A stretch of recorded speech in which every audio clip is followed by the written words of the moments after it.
நேற்று நம்ம கடைக்கு ஒரு முரட்டு பையன் ஒருத்தன் வந்திருந்தான்னு சொன்னேன் இல்லைங்க, அந்த வஞ்சரத்தை பீஸ் போடுற வீடியோ தாங்க இது. எவ்வளோ ஃப்ரெஷ்ஷாக இருக்குதுன்னு பாருங்களேன். நேற்றே நம்ம கொடுத்துட்டோம். இது ஒரு 3 எண்ணூறுங்க. இது ஒரு 2 பேருக்காக தான் நம்ம ஷேர் பண்ணோம். இது செனை இருந்தது. பொதுவாக இந்த வெயிட்டுக்கு நாங்கள் இது வரைக்கும் செனையெல்லாம் பார்த்தது இல்லைங்க.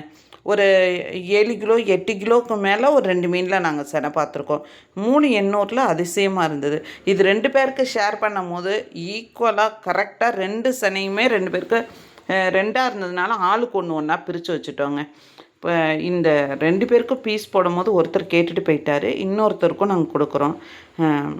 இது ட்ரஸ்ட்டு தாங்க, நம்ம மேலே அவங்க வச்சுருக்கிற நம்பிக்கை தான்.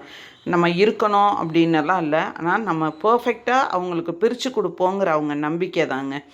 இது கரெக்டாக பார்த்திங்கன்னா 2 பேருக்கும் பீஸ் வெயிட் 1.5 கிலோ இருந்ததுங்க.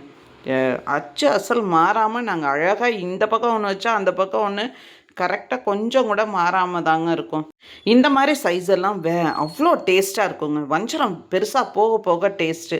அதனால தான் இப்போ சின்ன ஃபேமிலின்னா இது ரொம்ப அதிகம்தான். இப்போ 2 பேருக்கே ஷேர் பண்ணும் போது ஓகேயாக இருக்கும். அப்போ தலையை நம்ம பீஸ் போடும் போது கூட அவங்களுக்கு எப்படி ஈக்குவலாக கரெக்டாக பீஸ் போட்டு கொடுத்தோம் பாருங்களேன். இந்த மாதிரி மீனெல்லாம் குழம்புக்கும் ரொம்ப நல்லாயிருக்கும், வறுவலுக்கும் நல்லா இருக்குங்க. தலையை மட்டும் இந்த குழம்புக்குன்னு பீஸ் போட்டு கொடுத்தோம் பாருங்கள், செனை அதெல்லாம் தனியாக போடும் போது கரெக்டாக 2 பேருக்கும் 1/4 கிலோ இருந்ததுங்க. கொஞ்சம் கூட வெயிட்டு ஒரு 5 கிராம் கூட குறைச்ச இல்லாமல் அவ்வளோ அழகாக 2 பேருக்குமே பிரித்து கொடுத்துட்டோங்க. இது இந்த செனையை நீங்கள் தயவு செஞ்சு வேணான்னு மட்டும் சொல்லாதீங்க.